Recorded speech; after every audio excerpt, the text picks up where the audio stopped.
할렐루야.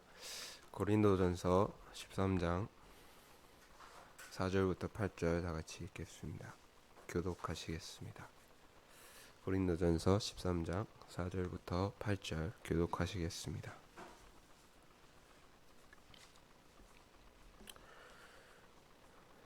읽겠습니다. 사랑은 오래 참고 사랑은 온유하며 시기하지 아니하며 사랑은 자랑하지 아니하며 교만하지 아니하며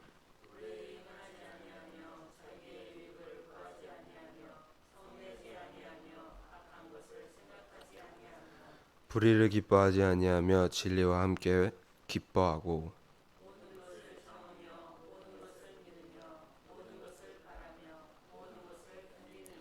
사랑은 언제까지나 떨어지지 아니하되 예언도 패하고 방언도 그치고 지식도 패하리라. 아멘.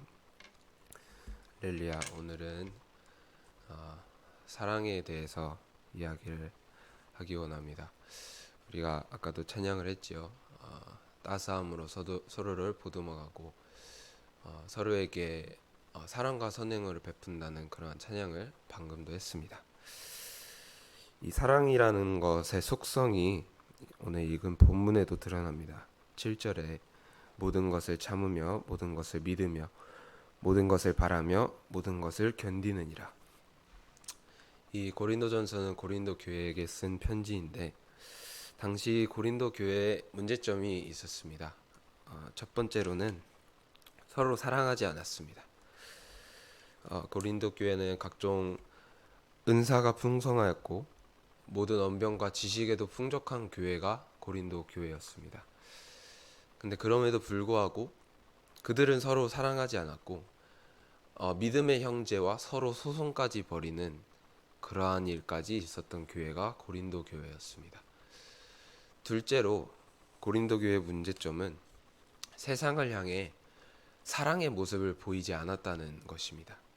그들이 믿음의 형제들끼리 소송을 벌이는 그 모습들을 세상의 법정의 판결자들은 다 알고 있었습니다. 그들의 모습들을 세상의 판결 내리는 자들은 믿음의 형제들끼리 서로 소송을 벌이며 갈등을 드러내는 그러한 상황들을 그들은 모두 지켜보고 있었습니다. 두 가지 문제점이죠. 서로를 사랑하지 않았을 뿐더러 그들이 서로 사랑하지 않는 모습을 세상에도 드러내는 그런 문제점을 가지고 있었습니다. 그들은 믿음이 있었을 것입니다. 그리고 은사 또한 풍족했고 지식으로도 풍족했다고 성경에 나와 있습니다. 언변이 뛰어나고 성경을 잘 알았겠죠. 성경을 잘 알고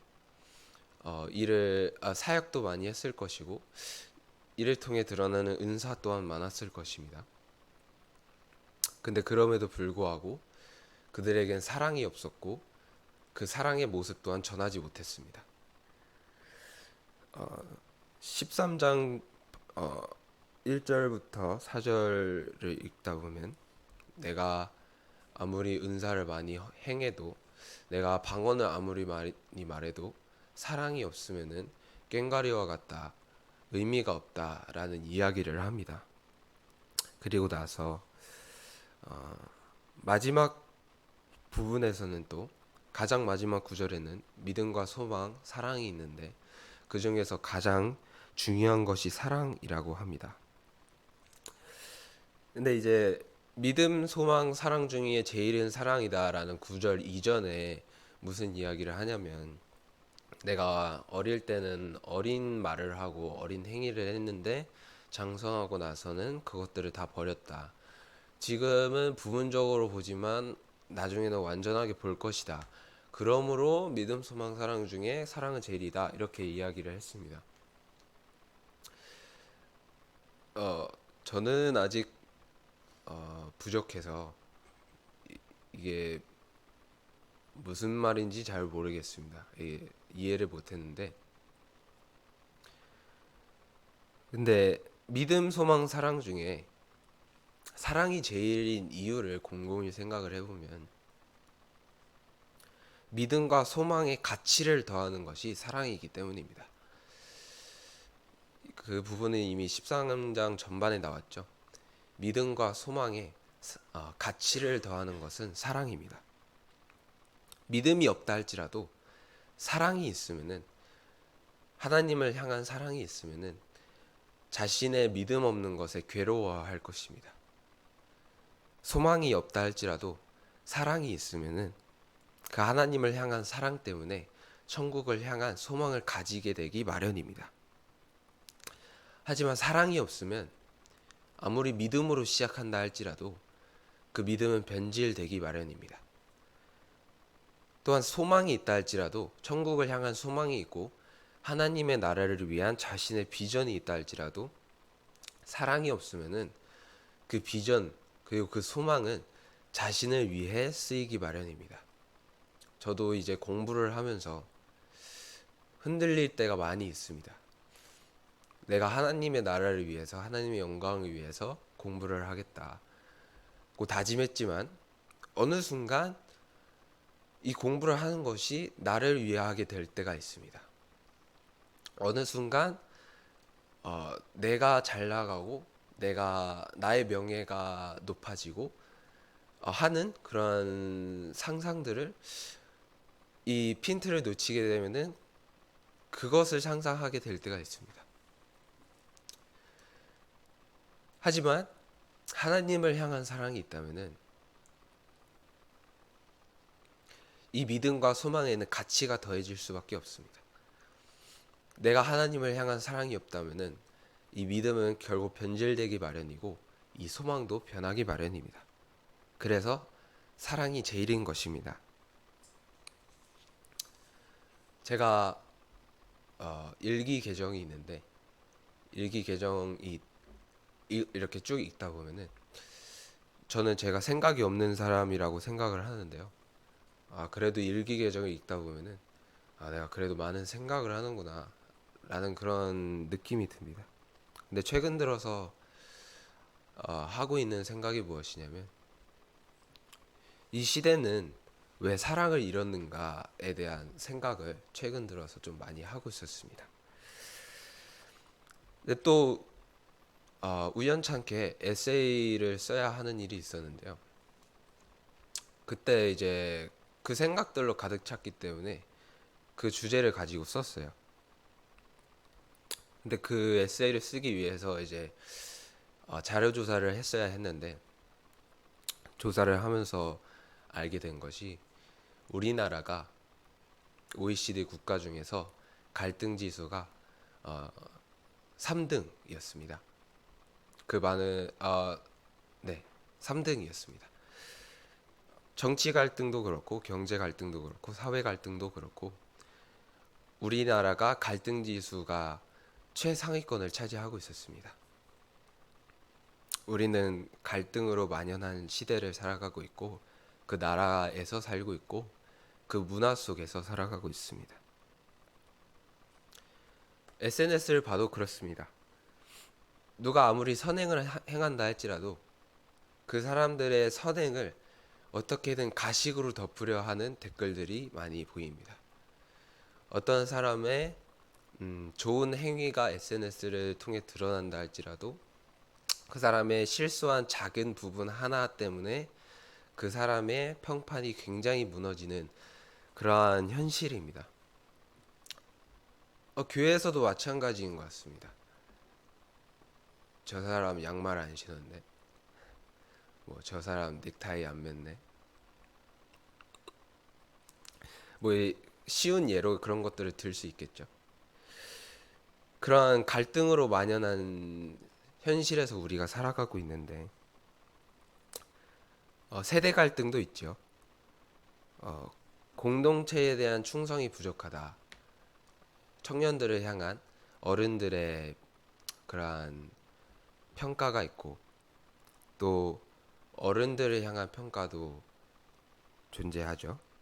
이러한 갈등의 골이 계속 깊어지는 현실 속에서 마음이 무거울 수밖에 없는데 이러한 갈등들이 가정 내에도 분명히 존재합니다. 부부 사이의 갈등, 부모와 자식 간의 갈등, 그리고 형제, 자매, 남매 간의 갈등, 이런 것들이 가정 내에 존재합니다. 근데 이 갈등을 가지고 이제 재생산된 결과물들, 예를 들어서 뭐 꽁트 같은 거를 본다 할지라도 이런 것들이 당연하게 여겨지는 삶을 살고 있다는 것을 우리가 알 수 있습니다. 부부 간의 갈등을 다룬 꽁트를 봐도 남편이 아내 꾸살이 듣기 싫어서 밖에서 어떻게든 조금 더 있다가 들어오는 부분들을 가지고 꽁트로 이렇게 재생산해서 나오는 결과물들, 그런 얘기도 많이 듣죠. 살아보지 않으면 모른다. 살아보지 않았기 때문에 모른다. 살다 보면은 그렇게 되기 마련이다. 이런 얘기도 많이 듣는데, 개인적인 생각으로는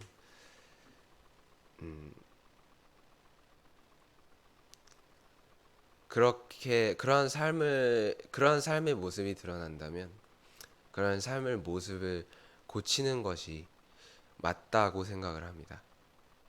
어쩔 수 없는 것이 아니라, 왜냐하면 우리는 한국인이기 전에 하나님을 믿는 하나님의 자녀들이기 때문이죠. 서로를 사랑하고 보듬어주고 격려해주는 것이 하나님께서 기뻐하시는 교회의 모습이자 하나님께서 기뻐하시는 기독교인들의 모습인 것입니다. 하나님이 부르신 자는 누구인가? 이 대답을 잘못하면은 운명론으로 빠질 수밖에 없습니다. 예를 들어서 우리 교회 가운데서 내가 김종구 권사님 그리고 조예반 사모님만 미리 불렀으니 우리 교회에서는 이렇게만 데려갈게 라면서 잘못된 해석으로 빠질 수 있는 게, 하나님이 부르신 자는 누구인가에 대한 대답입니다. 여러분들은 어떻게 대답하실 겁니까? 하나님께서 부르신 자가 있다면 어차피 다 부르신 자는 어차피 불러 가시니까 내가 이렇게 열심히 살 이유가 없지 않느냐라는 그 사람들이 우리를 향한 질문에 대해서 우리는 대답을 어떻게 할 것입니까? 근데 반대로 생각을 해보면 이렇게 생각을 할 수 있습니다. 하나님께서 우리를 부르셨기 때문에 우리가 이 세상을 살아가고 있는 것입니다. 우리가 계속해서 배웠듯이 우리의 삶의 이유는 우리가 하나님께 영광을 돌리기 위한 존재이기 때문에 하나님께서 우리를 이 땅 가운데 부르신 겁니다. 그 뜻은 무슨 뜻이냐면, 여러분 자체가, 나 자체가, 그리고 이 삶을 살아가고 있는 이 지구상에 있는 모든 존재, 이 인간이라는 존재가 하나님께 영광을 돌리기 위해 하나님께서 부르셨고 하나님께서 이 삶 가운데 부르신 자들이기 때문에 그 자체로 존귀한 자들인 것입니다. 불신자라 할지라도요. 그 자체로 하나님께서는 그들을 기뻐하시고 그들이 자기에게로 돌아오기만을 기다리고 계시는 그 사랑의 하나님이시라는 겁니다. 다만 성경에 나와 있듯이 부르심에 합당한 자들이 있습니다. 하나님께서 부르셨고 그 부르심에 합당한 자들이 하나님의 나라 가운데 오는 것입니다. 어제 은지모 강사님이 언급한 구절이 있는데, 시편 33편 12절에 여호와를 자기 하나님으로 삼은 나라 곧 하나님의 기업으로 선택된 백성은 복이 있도다라고 나와 있습니다. 근데 이 구절을 자세히 읽어보면요, 수동태와 능동태가 공존한다는 것을 알 수 있습니다. 여호와를 자기 하나님으로 삼은 나라, 능동태입니다. 곧 하나님의 기업으로 선택된, 수동태입니다. 수동태와 능동태가 공존하는 상태죠. 하나님께서 우리를 부르셨습니다. 우리는 부름 받았습니다. 수동태입니다. 하지만 동시에 우리는 하나님 앞에 나아가야 합니다. 여호와를 자기 하나님으로 삼아야 합니다. 이 수동태와 능동태가 공존하는 상태인 것이 하나님께서 이 모든 섭리라고 해야 할까요? 이 섭리를 설정하신 어떠한 메커니즘인 것입니다. 이 두 가지가 공존하는 상태인 것인데, 따라서 부르심만 있는 것이 아니라 그 부르심에 합당하게 살아가는 삶이 존재하는 것입니다. 그러면 우리가 그 부르심에 합당하게 살아가려면 어떻게 합당하게 살아가야 되는가? 쉽습니다. 하나님께서 성경을 통해 말씀하셨듯이 하나님을 사랑하고 이웃을 사랑하면 됩니다. 성경은 결국 하는 이야기가 교회 가운데 있는 모든 영혼들아 서로를 사랑하라. 형제 자매를 사랑하고 또 이웃을 사랑하고 원수까지도 사랑하고, 근데 그 사랑을 무엇으로 하느냐? 하나님의 사랑으로 하라는 것입니다. 그게 성경에서 가르치는 모든 것입니다. 히브리서 12장 14절에는 모든 사람과 더불어 화평함과 거룩함을 따르라. 이것이 없이는 아무도 주를 보지 못하리라 라고 말씀하십니다.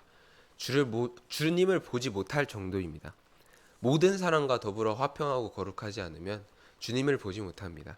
그만큼 하나님을 사랑하는 것도 그만큼 중요하지만, 하나님을 사랑하는 것이 가장 중요하지만 그만큼 이웃을 사랑하는 것도 중요하다는 것을 하나님께서 끊임없이 말씀하고 계십니다. 근데 왜 우리는 사랑을 1인자처럼 살아갈까요? 말을 하지 않기 때문입니다. 사랑하는 측면은 여러 가지 측면이 있습니다. 사랑하는 방식에는 여러 가지 방식이 있지만 오늘은 말의 중요성을 강조하고자 합니다. 이 말의 능력이 있습니다. 내가 누군가를 80%만 사랑한다 할지라도, 내가 A를 80%만 싫어하는 마음을 이 마음 속에 80%만 갖고 있다 할지라도, 이 마음을 혀를 통하여서 입 밖으로 꺼내는 순간 그 마음은 100%를 넘어서 120%가 되고 나는 이 A를 싫어하는 사람이 돼버립니다. 그것을 여러분들이 삶을 사시면서 많이 느끼셨을 겁니다. 내가 이 조그만의 증오의 마음을 갖고 있다 할지라도 혀를 통해서 밖으로 내미는 순간 그 사람에게 상처가 될 뿐만 아니라 나도 그 마음이 더 증폭되는 것들이 있습니다. 그것이 말의 능력인데, 우리는 반대로 이 말의 능력을 좋은 곳에 사용할 수 있어야 됩니다.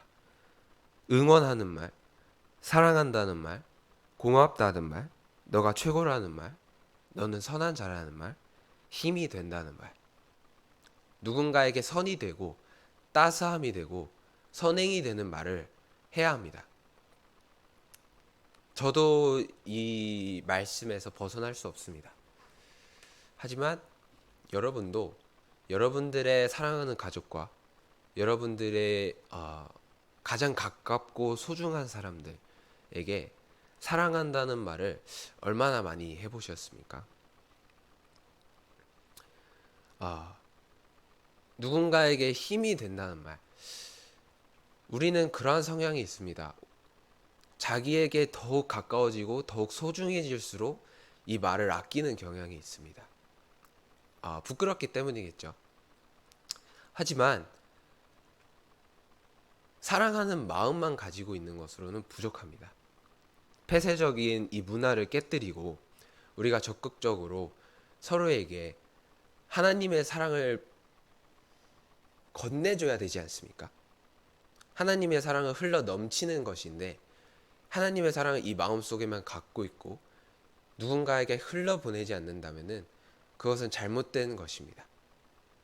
과거에 선교사님들, 목회자분들께서 사역에 집중하시느라 사모님을 챙기시지 못하는 그런 가정이 간간히 있었습니다. 물론 공식이 될 수는 없습니다. 하지만 가정을 얼마나 사랑하느냐, 자기에게 작은 자를 얼마나 사랑하느냐를 통해서 하나님을 얼마나 사랑하는지를 유추할 수 있습니다. 물론 세상 가운데서도 하나님의 사랑 없이 자신의 가정을 정말 많이 사랑하는 분들도 있기 때문에 이 말 자체는 공식이 될 수 없지만, 하나님을 사랑하면서 자신의 가정을 사랑하지 않거나 자신에게 속한 작은 자를 사랑하지 않는 것은 모순입니다. 하나님을 사랑하면서 그 하나님의 사랑을 가지고 다른 이들을 사랑할 수 있는 우리가 되기를 원합니다. 우리 마음 가운데 가지고 있는 증오의 마음, 질투의 마음, 누군가를 공격하는 마음은 그 마음이 올라오는 건 뭐 어쩔 수 없다 쳐도 그 말 자체는 그 사람이 내 앞에 없다 할지라도 그 말 자체를 꺼내지 않는 우리가 되기를 원합니다. 이 혀의 권세라는 것이 생각보다 세기 때문에 이 증오의 말, 질투의 말, 공격적인 말 자체는 마음속에만 담아두십시오. 반면에 이 안에 있는 사랑하는 마음, 선한 마음, 누군가에게 힘이 될 수 있는 마음, 하나님께서 주시는 것이지 않습니까? 하나님으로부터만 나올 수 있는 이 모든 사랑의 말들을 적극적으로 꺼내는 우리가 되기를 원합니다. 물론 부끄러울 수 있겠지만 이것으로 인하여서 일어나는 역사가 하나님께서 일하시는 부분들이 분명히 있을 거라고 저는 믿습니다. 자신에게 가장 소중한 사람들, 자신에게 작은 자들, 이웃을 향하여서 그런 말들을 내뱉을 수 있는 우리가 되기를, 그러한 삶의 습관이 일어날 수 있는 우리가 되기를 원합니다. 할렐루야. 마지막으로 하나만 이야기를 하자면, 군생활을 하면서 한 누나가 있었습니다. 알게 된 누나가 있는데, 그 누나는 좀 감정적인 사람이기도 했는데 울기도 많이 우는 사람이었는데, 그 사람이 가장 큰 특징이 있다면은 제가 지금까지 말했던 것들을 잘 하는 사람이었습니다. 내가 조혜겸을 사랑한다. 내가 이제 이성으로서 사랑한다는 게 아니라 내가 이 조혜겸이라는 사람 그 자체를 사랑한다는 것을 삶을 통해서 계속해서 보여주던 사람이었습니다. 저는 이제 그게 이제 익숙하지 않으니까, 진짜 사랑한다고 하니까 이걸 받아들이는 게 이제 쉽지 않고 그랬는데, 선물도 주고 저녁할 때도 뭐 선물 주고 그냥 편지도 한 번씩 막 써주고, 그런 것들 계속해서 나는 조혜겸이라는 나의 이웃을 사랑한다 라는 그런 것들을 보여줬습니다. 저에게뿐만 아니라 기부도 하고 봉사도 나가고 약간 그런 모습들을 보여주던 사람이었는데, 이제 전역하고 나서 다시 이제 민간인 생활을 시작을 하면서 가끔씩은 사회의 차가운 모습에 다치기도 하고, 그러면서 이제 회상하는 그 누나의 모습을 생각을 해보면은 그런 생각까지 가끔씩 듭니다. 부모님도 나를 사랑하시고 교회반도 나를 사랑할 것이고 교회성도 나를 사랑할 것인데, 가끔씩은 그 누나가 해줬던 그 따뜻한 한마디가 가끔씩은 이 가족들이 나를 향한 사랑보다 더 따뜻하게 느껴지는, 그렇게 회상이 되는 때가 있습니다. 그것은 우연이 아니겠죠. 그래서 오늘 하고자 하는 말은 이겁니다. 여러분들이 오늘 하루를 살아가시면서 여러분들의 자식들이 있을 것이고, 여러분들의 부모가 있을 것이고, 여러분들의 작은 자가 있을 것인데, 그분에게 사랑하는 마음을 마음속으로만 품지 마시고 악한 말 대신, 공격적인 말 대신, 잔소리 대신 사랑한다는 말, 힘이 된다는 말, 너는 최고라는 말, 격려하는 말, 사랑과 선행으로 서로를 따스함으로 보듬어가며 살아가시는 그러한 뜻깊은 하루가 되시는 저와 여러분들이 되기를 간절히 원합니다. 우리 다 같이 기도하도록 하겠습니다.